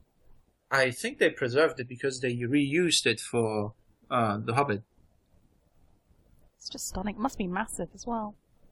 Yeah, and no, I was delayed. Okay, that's all you need to know. Classic. I mean, it's less annoying in this film than it is in the book, but that's the classic sort of passive aggressive Gandalf. Yeah, I'm just not going to bother telling you all the shit you need to know. Why are you questioning my decisions? Like a wizard is never late. You just it's precisely when he wants to. Yeah. Oh, title drop. Yeah. It's just stunning. Share power. No, he doesn't. Which is what I don't. If everything had worked out for Sauron and Saruman, I guess Saruman would have ended up dead anyway, because Sauron is just that much of a dick. And it's because I truly I think there's something to be said about all-consuming forces of nature, and it's like I don't think that that Saruman would have lasted long on a Sauron, basically, because Sauron doesn't tolerate people who basically think that they are more capable than he is. Oh, So, absolutely. I mean, Sauron was utterly using Saruman, and the tragedy of Saruman is that he doesn't realize this. With all his wisdom, he doesn't get that one basic fact. And the same and is, I think in some ways we'll get there eventually, but I feel that, it's really something that actually I like the films for that as well, because they fleshed out that sort of decision making. It lends Saruman much more of a character than he has in the books, because in the books he's mostly absent. So you have a couple of chapters with him when they talk to him, and at the end when he comes to the Shire and everything. But apart from that, it's very difficult to get into his mind. And I like the fact that the films wanted to sort of give a physical presence to the antagonists, and Saruman is obviously he's the obvious candidate for that. And I like the fact that we got to see more of that, because it makes the danger much more present than it would usually be, because most of these characters are not they're not up to date with what's going on usually around the rest of the world. So yeah. And here Bilbo, obviously aged, accelerated aging. Yeah, which is also something I really like, because it's also something that I don't necessarily know how it would be explained, but Gollum basically is 500 years old, right? But when you see him, he doesn't look like he's 500. He looks like a completely different creature, right? Whereas Bilbo is like an older version of himself, basically. He's not changed physically. But is there something to the fact that Gollum actually committed murder for the ring, whereas Bilbo didn't? And also Bilbo lived amongst his people and lived his ordinary life, whereas Gollum, per the films, commits murder and then leads a completely different life in a completely different environment. And so the physical change is him adapting to that, whereas Bilbo actually still led basically his old Bagginsy life.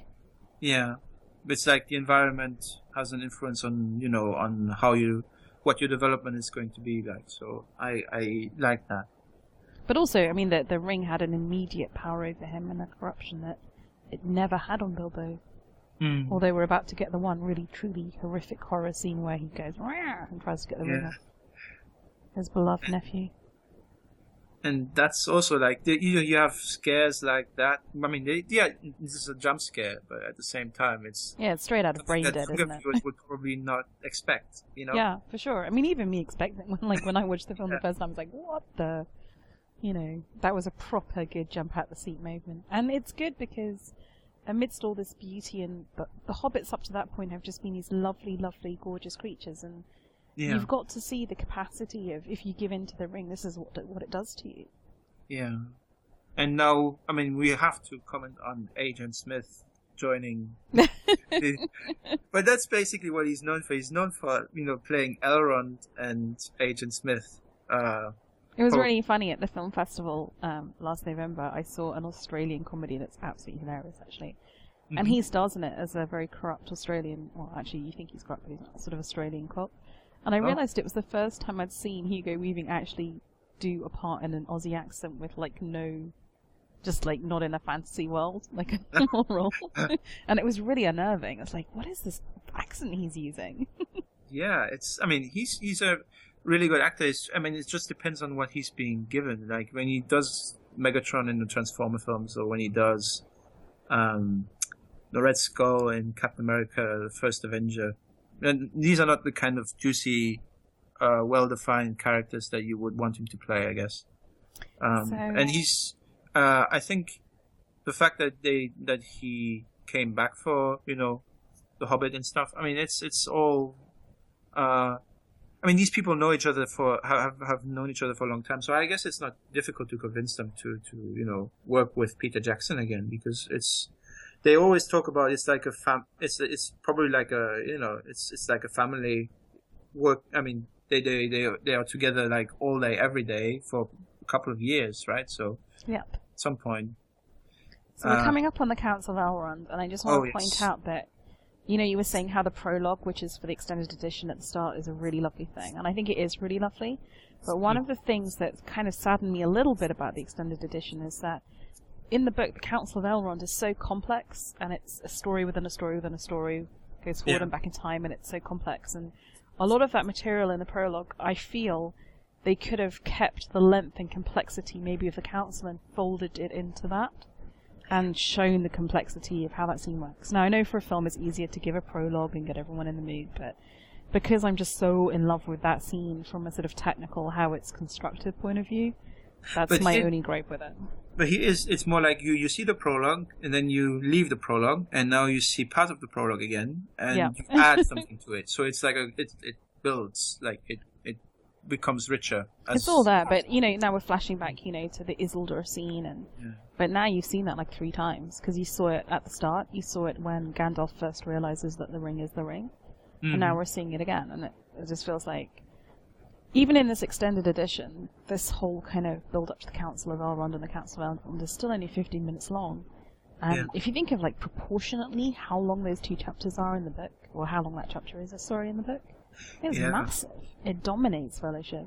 Which is difficult to translate into a film, because it's just lots of people sitting around in a circle talking about something, and that's really important. But it is important, but at the same time it's difficult to bring that to a visual medium, so I understand. I kind of feel it's the opposite. Like, it could have been easier because it is visual, so you can flash back to the different scenes. But but then we would miss out on the Galadriel voiceover. This is true, which is lovely. So I mean, it's not a criticism, because I really also like the prologue. So I'm not. Sean Bean. I wished he had a more, a more nuanced career, maybe, because he usually plays characters who, people make that joke, like he's a walking spoiler, because you know exactly what's going to happen to him. That is, in fairness, that is quite recent. The guy's in his 50s, he's had a very long career. You can watch many movies of his before Lord of the Rings where he makes it to the final act. Okay. So, yeah, I would say that that's a bit unfair. But it's kind of also cool that he's kind of embraced that sort of internet meme himself, and I know when he was in any US TV series, he actually wore a t-shirt saying, "Please let me live to the final episode." And then you get Game of Thrones, and yeah. I don't know what what he thought when he first got to the TV show, before he read the last script for his character. So it's like, it's like a huge sort of fantasy meta joke, I guess. Yeah, but I feel like he's also, for the time because he's not that much on screen, right? But he makes you care a lot about the character. Whereas in the book, he's sort of a more unlikable version of Aragorn, basically. And Aragorn also at this point is already pretty unlikable, because he's so arrogant and, I'm the king, I'm entitled, I'm gonna go and get my kingdom, and yeah, I'll go along with Frodo, but only because he's like kind of part of the way towards being king. So. And here we have, what is to be the love story of the film. So, which I it's not inconceivable that these 2 people would be together, right? I mean, they look like they could be a couple, I think. Well, other than that she's an elf. Yeah, but also that she's much older. She's probably also much older than him. So. Like centuries older, right? Yeah. So, yeah, but it's fine, because he's an adult and he can make informed choices. So. Yeah. No, yeah. They are a handsome couple. If you couple. think these things through, you end up like, oh, is that really? Would we really root for that? I still find the whole concept of elf reproduction and elf mortality and who gets tickets on the golden boats into the West very complex to get my head around. So just go with it. Yeah. But apart from the Black Riders, we're basically still in Happy Land. We're basically still at the point where. Frodo's basically never going to be the same, but everyone else is pretty cool. Yeah. And so, that duel. That's so dreamy. It is, yeah. But it's. I always it's fast also... forward through these scenes when I'm watching it on DVD. Yeah, I used to do that as well, but now I sort of look at, I try to look at the details, like, of the costuming and, I kind of feel like Fred Savage and the Princess Bride. I'm like, oh, not more kissing. Yeah. And I always thought that this scene on the bridge with her in the white dress and the hair running down the back is very Return of the Jedi. Princess Leia on the bridge saying to Luke, no. Oh, no, is it Luke or Han Solo? It's a while since I watched it. Maybe it's Luke, which is like, don't go to the Death Star, you don't have to do it. And he's like, no, you're my sister. All that kind of stuff. Yeah. But, for instance, this is a scene where I could say, because my mother always said when she watched the films, she said, well, these people, they talk all with a very, self-important voice, and, they This is talk. epic. This is an epic romance. Yeah. Which is, and now we are at the console, which is and there's Orlando Bloom. He also vanished from, I mean, apart from King of Heaven, I haven't seen him in anything else. He did that movie, didn't he? Elizabethtown? That sucked. Yeah, it did. So bad. Cameron Crowe movie, and lost a lot of money. I mean, he did also Pirates of the Caribbean. That's also something. Yeah. But he was just like, he was definitely a bit part in that film. But he probably made a lot of money. He looks really old in the Hobbit films, actually. It's almost like it's not the same person. Yeah, they did something weird with the eyes where it's basically like, I don't know, extra blue, something. Yeah, it's just weird. Like, I find it very distracting. It looks like they CG'd him up. Yeah, I'm not sure entirely why. Looks strange, but Aragorn, at least they keep the dream part on it. Which I always find very interesting. I mean, I always found it very interesting, like this, like a vision of the future, that comes from somewhere. And Faramir and Boromir have it they have the same dream, right? And so Denethor decides, well, Boromir should go, because Faramir is not capable. And he's already too much in Gandalf's sway. Yeah. And now we hear a bit of the black speech. Yeah. Very cool. Which wasn't in the theatrical version, so... Wasn't it? No. I don't think so. I just want to actually give, at this point, a shout-out to the costume design, because it's like a Boromir's sleeves, the red with the gold over the mail, and then the... whatever you call those bits of weaponry, that armor that you put over your wrists, and then it's just stunning. It's like, but it also looks very different from what the other people from Gondor are wearing in the later films, which I find interesting. Maybe they had in mind to change them to have them look differently, and then change their minds. Maybe, and then change their mind later. But I like the costuming especially. I think maybe they changed it because it's too similar to what they ended up doing for Rohan, like all the rich reds and greens. That Celtic influence is very much, I think, in the Rohan. Like, he looks more Rohan, I think, here than Gondor. Gondor became very black and silver. Yeah, that's what I mean. It's also I like that it was black and silver because basically the city is just it's just white and with black outer walls and everything. Well, and for people who haven't read the books, this must be very confusing. Aragorn, son of Arathorn, and Gondor, all these places that have not yet been shown, but which we will see eventually. But I think it's very emotive, and I think Boromir does, or Sean Bean does a very good. He's very charismatic, and I think he very forcefully says, like, all these places you've never heard of, but they're in danger, and we're the ones who've been fighting it. So when I ask for the weapon, you'll have some sympathy with me. You won't just think I'm a grasping douchebag. Yeah. Because I think you do have sympathy with him. I think you do feel the kind of the battle weariness of you guys are so far away, you just don't know what it's like. Yeah, I know what he mean. Well, I know what he wants to say, but it's still, it's probably making an exception where you in advance that there's something horrible, there's something going to go wrong, because they know what the ring does. So. And then Legolas will show some respect, man. You owe this guy your allegiance, and Aragorn sit down, fool. You're not helping matters. Hilarious. And now, here, a meme is born. One does not simply walk into Mordor. Such a legend line. It really I don't know why that was such a big deal. It's the way he says it. With such a sort of authoritarian aristo English accent. What does not simply walk into Mordor? It's just such a great line. Yeah. And then 10,000 men. Yeah.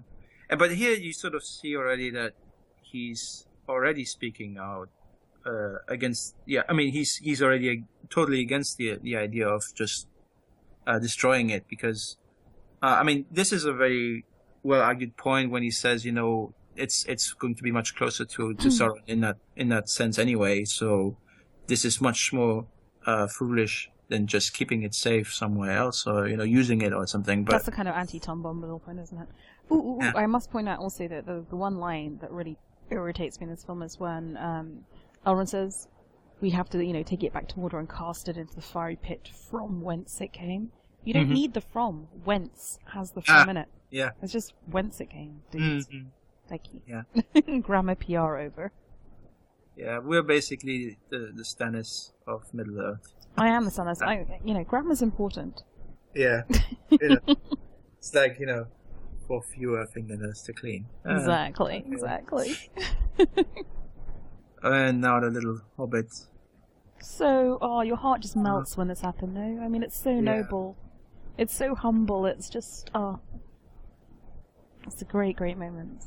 And that's why that's why I like Elijah Wood, because he shows that, he can portray the character as making big choices whilst looking indecisive. He's not and unsure about the choice that he made, right? And I think it's a much more nuanced performance than some people might give him credit for. But I think, in a way, it's incredibly brave, because he sees the reflection of all these people arguing, and he knows, because he's just seen his beloved uncle turn into a horror monster in front of him. And he's just like, I can't let this happen. There's something so brave in it, even though he doesn't fully understand the danger to which he's walking in. But in the book, that only happens after. In the book that happens before the council, right? In the film it happens after the council of Elrond. The fact that where Bilbo sort of changes his face and stuff. I think in the book it's when he first meets Bilbo, right? When he's which makes a lot more sense. And he has this vision of this creature trying to steal the ring away, but and Pippin, obviously the master of the situation. He's such a don. He just walks in with all these kings and princes. He's like, yeah, you guys are gonna need some help. And here is where people are split. Why would you let 4 hobbits do this, or 3 hobbits do this, when you could have just used Glorfindel or whatever? But I don't know. What's your view? Do you think Elrond and Gandalf know that it can't be done by might? Yeah, I think it's it hammers. It's about the point. It's the point that the book is trying to make. So it's the little people who have who are the most at peril here. So they have the most. It's the stakes are highest for them. So they should probably be the ones to deal with the situation, right? I clearly would have, if you're going to send one elf to represent the elf people. Yeah. Clearly, you would send Glorfindel, not Legolas, some kind of teenage wood elf, right? But in the book, it's because Legolas is sort of meant to be a representative of the wood elves of Mirkwood, right? But then there's no representative of the other elves. How come Mirkwood sends an elf? Can't please everyone. Yeah, exactly. So this is where the first discs stopped. And already 1 hour and 45 minutes into the movie. Yeah, so I'm still I'm good to go for the rest, but I know that you have probably something else to do. No, I mean, I think it makes sense to put this out as two separate podcasts, and from that perspective, it's probably easier just from a technical point of view to record them separately. Yeah, and well. my computer did not let us down this time anyway. So Fantastico. yeah. I mean, did you have a lot of problems with the recordings last time? No. It took about 5 minutes to stitch together because we were very precise about the timings, so it was good. Yeah. Very easy. So we will probably then be doing the second disc in next week or something. Yeah, right? that would be great. If you have time, that would be super. Yeah. Yeah, so to the listener, I hope you found, I'm not sure, there are so many DVD commentaries available on the various extended editions of this film by the cast and the producers and the actors and everybody else, but I hope you found this of some insight, provocation, however you want to put it. But I've really enjoyed it. It's a while since I've seen Fellowship, and it's such a beautiful movie, I think. Yeah, it has held up, right? It's not aged badly, I think. No, not at all. Not at all. And that's why why people consider these films to be timeless classics, because they transcend the time that they were made in. Basically, this does not look like an early 2000 film, and it still looks new today. Absolutely, and I think a really apposite thing is to compare Star Wars. If you'd watched the original one and then gone forward from whenever it was, 77, 79, and then wound forward to sort of mid-90s, you would have thought it looked very antiquated. So maybe now that we're in the era of CGI, it sort of, maybe effects will hold up better over time? Yeah, because the effects are probably a big... the technology is obviously going to improve over the years, so what looks great at some point might look, more... might look outdated at another point, right? It might not look as realistic as people originally thought it did. So I think costumes and prosthetics and real, makeup and stuff, that's something that is actually being applied to someone. So it's actually something that exists.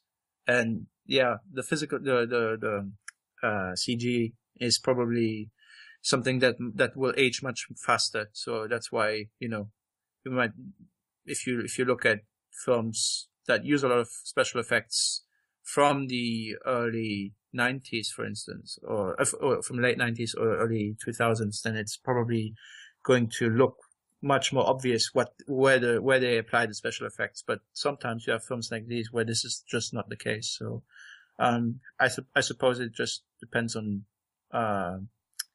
how good they do it, but how well they do it. But at the same time, yeah, I wish we would use practical effects more again, because I'm fairly sick of CG explosions everywhere, and it looks too clean. I think that's the problem. Yeah, and it takes you out of the movie. I mean, I'm really I keep having to remind myself as a massive Star Wars fan that this year there's going to be a new Star Wars film, and that it may not absolutely suck. And one of the things that I'm really hoping for is that we go back a little bit to in-camera effects and something that just feels a little grittier and more authentic than the middle trilogy. If they do that, then I will probably be much happier about it, even if the film itself is not going to be necessarily, if it ends up not being great or whatever. I'm not going to begrudge them using practical effects. I'm not going to hold. I mean, I will definitely stand up for that. Use practical effects, because films like The Thing, that are from the 80s. I mean, you know that some of that is practical, and you know that it's obviously not real, because but at the same time, some of it is still astonishing. Like you ask yourself, how did they do that? How did they manage to make that thing move across the screen? Even though it's like a disembodied head or something. I don't know. But yeah, I definitely think that this is the right balance. They use special effects sometimes for the backgrounds in the Fellowship of the Ring and the Two Towers and the Return of the King, because they wanted to sort of change maybe the natural lighting a bit, or maybe change the color of the trees and etc. to sort of convey a mood or something. But yeah, other than that, I mean, it's very difficult to see what is actually CG and what isn't. Yeah, I agree. And, you know, to my mind, I think this particular movie gets it even better than The Hobbit. I think the balance is just perfect. And Yeah, you know, they made Dine totally CG as far as I heard, in the last film. yeah. Uh, did not, I mean, if you had to look at, for example, what CG characters did we see in this film? We saw the Black Riders, obviously.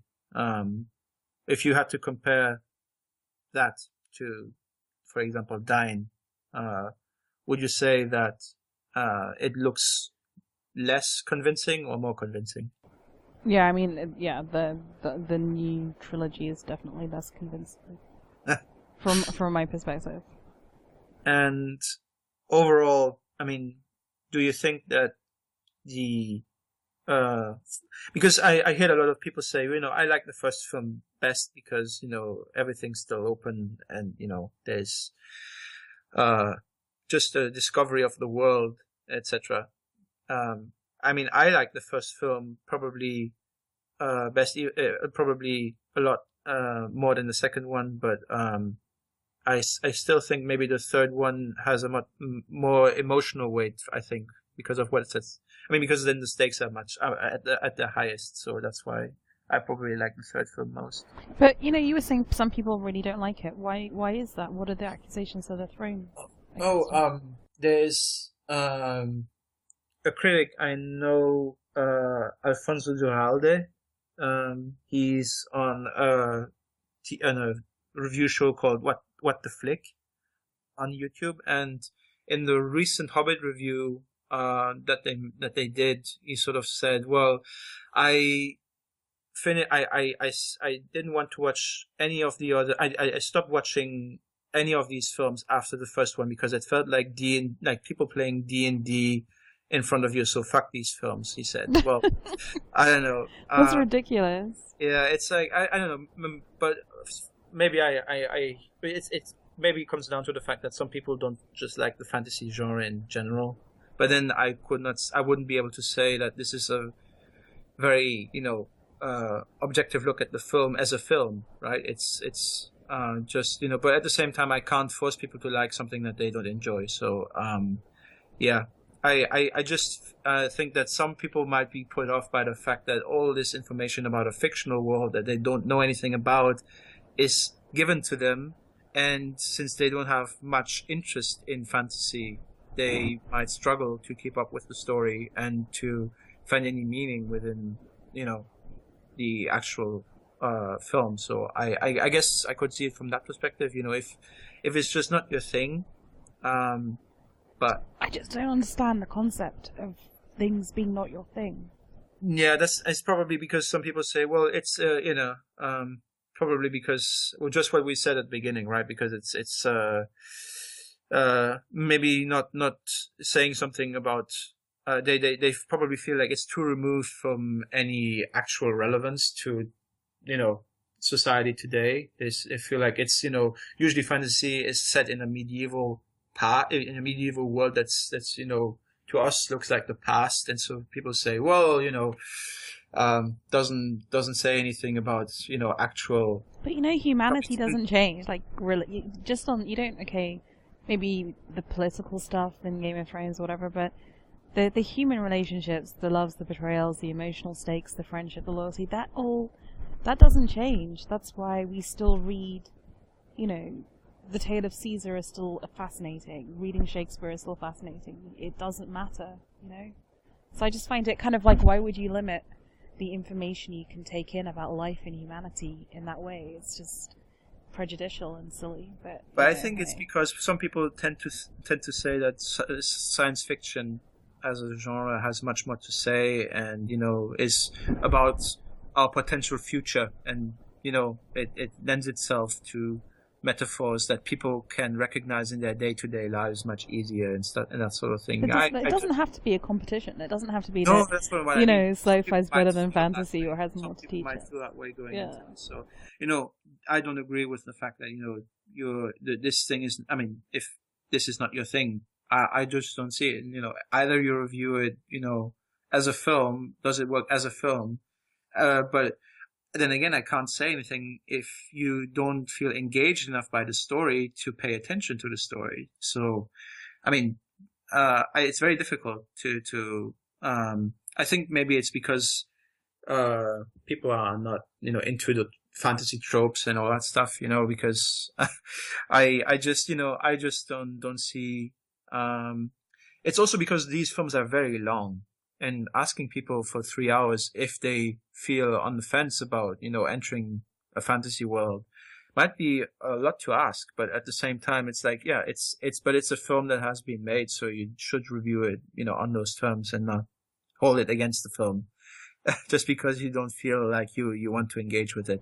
I agree. I mean, I think it's kind of like, some of those reviewers of, not that I've read it, but The Worlds of Ice and Fire were sort of criticizing it for not being another book in a series. And but it's not claiming to be that. It's claiming to be something else. Now, you can criticize it for not being very good as a world-building book, and then that's fair enough, because then you're taking it on its own terms. But don't ask it to be something it isn't. So with fantasy, if you have an issue with fantasy in general, I guess just don't bother watching these films. But once you're in it, it's like I've said a lot with the new Hobbit film. If you go in to watch that, you have to accept that Peter Jackson has very openly said he's not making The Hobbit as in the book. He's making The Hobbit as a framing device for just exploring the prequel material in the Silmarillion or his own imagination for Lord of the Rings. And so if you go in just accepting that concept, then you can review it on its own terms. And like I was saying before, I thought it was a particularly good film on those terms. It works really well. And it does feel you've come full circle, and as you blend in from Bilbo at the end of that film into the start of this film, and it uses actual frames from this film, it does feel complete, and it does feel satisfying as someone who's given up their time to be in this world of imagination. And so that's cool. But yeah, if you're going to get hung up on what it isn't, and what you needed it to be, it's like saying, just there's no point. It's not a battle you can win. You're not the creator of this fiction, so go home in a way. And it's also something that I feel it's probably also because a lot of these archetypes that we have in these books are present in other genres as well. So, if you're on the fence about it, you might feel like, oh, this is that. But at the same time, this is usually where these archetypes came from. So, yeah, you should. I mean, that's why. I don't know. Maybe it's because people tend to think that Peter Jackson makes films that are too long anyway. I mean, if you look at King Kong, and yeah, it's probably a bit too long. But I don't have a problem with it generally, because now every film is like 2.5 hours. So I feel like it's. But we should probably get back to a time where 1 hour and a half, 1 hour and 45 minutes is probably a good running time for a movie. But I just not kind of feel epics. whatever works. I mean, I remember watching Gravity last year, which is barely even 90 minutes, but because it's so intense, because it's basically this one woman in her space shuttle in this very intense circumstances, it feels like it's 3 hours long because it's that intense, and it works perfectly. Not every movie needs to be 3 hours long. Some movies do. I think this movie needs to be as long as it is in the extended edition. To me, that's perfect. And the problem is when you get something that's been stretched too far, like King Kong, or sometimes you'll have movies. It's much more common to have big baggy movies where you think there's a shorter movie waiting to get out. But in some cases, like I will watch movies often where I think, God, this could have done with another 20 minutes. It could have done with a bit more, emotional scene setting early on to make me invested when it came to the end. So, it's horses for courses, I guess. Would you say that the fact that, there's because that's also something people say, these films are just a bunch of people walking across the landscape. The Kevin Smith criticism. Probably, I can see how that, but there's something happening whilst they're walking, and, usually you don't get. But it's a quest. It's like Odyssey. It's Homer. Yeah. That is the genre we're in, and, in a sense, the whole walking is just an excuse for Tolkien to tell you about the names of places. I mean, this is basically, he didn't really want to write a novel. He wanted to give us a map. And within that map, he wanted to give us a history of all the names of all the places and all the people in the places. So it just doesn't bother me at all. I mean, this is like severe world building, right? So that doesn't bother me. People who don't like world building as much as, plot and story. go they home. probably feel like, this gets to be too much, maybe. But stuff too much. happens. There are big battles all the Yeah, way of through course. this film. They have to mean something. And if you want them to mean something, you have to know something about the world. So there's a lot of stuff to fill out. I think one last thing that we could address maybe is the I think maybe we talked about it already, but the impact that it had on fantasy as a whole, I feel has been, it has been appreciated. That's also why I feel like if you diss these films, then basically what you're saying is that we haven't actually gotten any significant fantasy films since the 1980s, because it's like, apart from these and Pan's Labyrinth, maybe, you don't have that many successful fantasy films. So I guess to me it's a bit, it's a bit sad when someone says, well, I don't like these films, because then, basically you're just begging to ask, what does one have to do to satisfy you in a sense, because then the genre itself is still where it was 30 years ago. I think, Lord of the Rings proved that fantasy could be financially incredibly profitable for Hollywood, and so it's not surprising that after that you got films like Eragon and, a whole host of other fantasy movies came out, and it's like, so that's cool.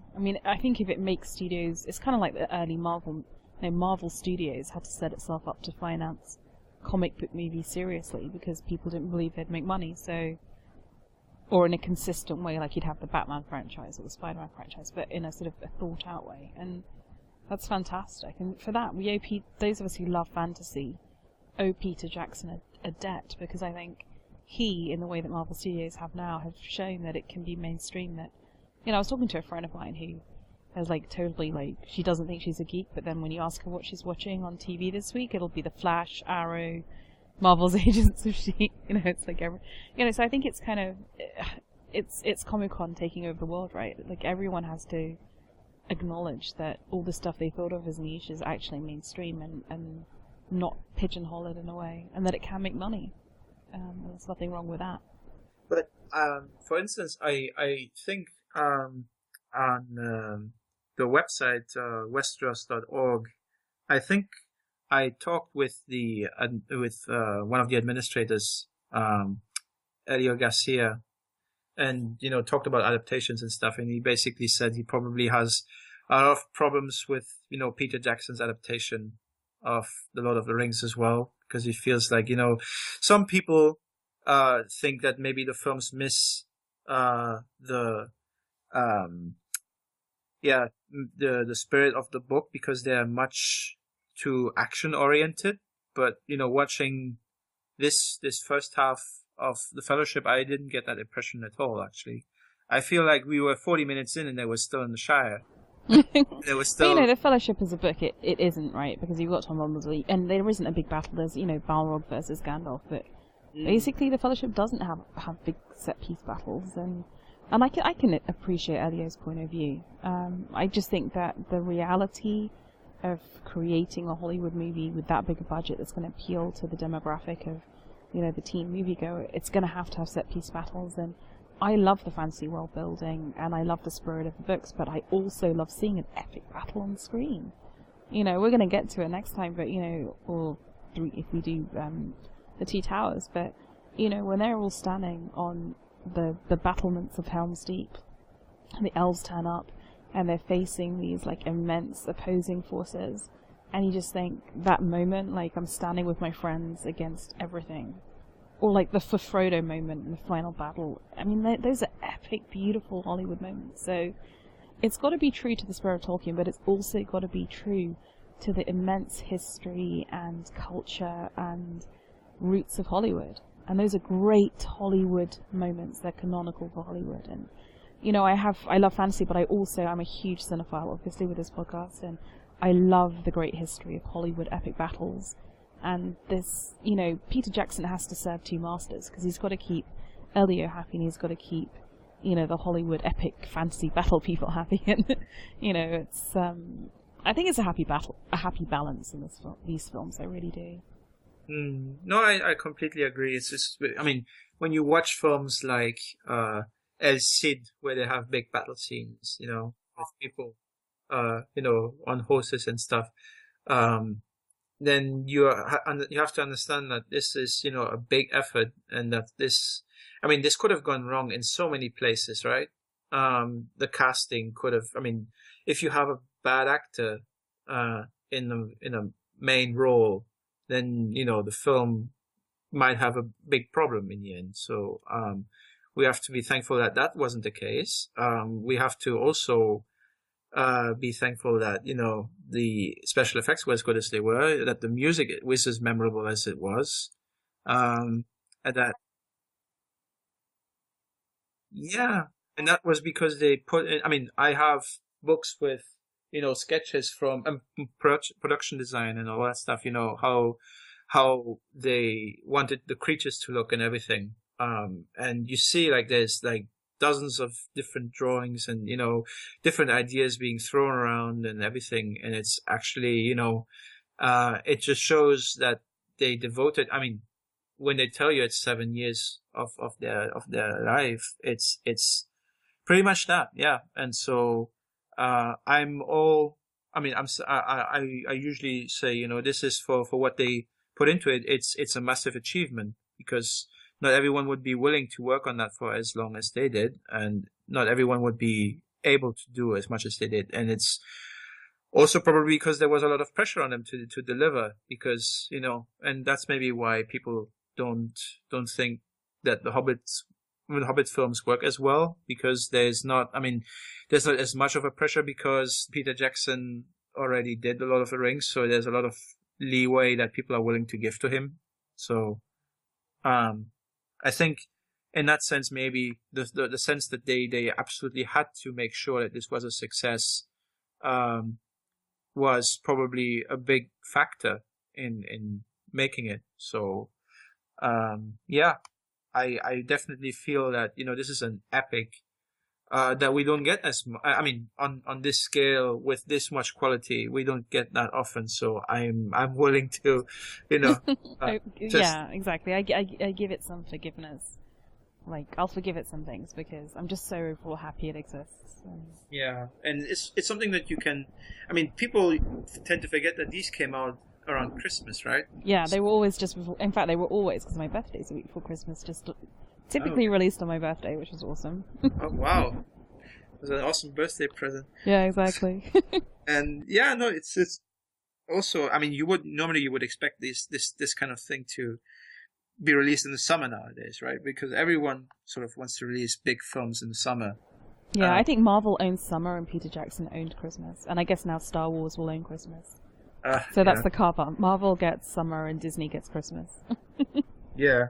And there's this, in terms of, big movie series, people want to compare, right? People want to compare, like, Harry Potter versus The Lord of the Rings versus Star Wars. And that's true, isn't it? Harry Potter was always a Christmas release, wasn't it? Until they moved it into summer at some point. Oh, for the final two, did they? Okay, maybe. The sixth film, I remember, the sixth and the fifth film, I remember coming out in the summer. I remember the fourth one being released in late autumn, beginning of winter, I think. And yeah, the other ones were all in the winter, which I kind of wish that we would get that back, all the fantasy films, release them in winter, because that's, where people feel like this sort of thing is probably at home, and it's a winter season and holidays and everything. Time for dragons and mulled wine. Yeah. Exactly, that's what I think.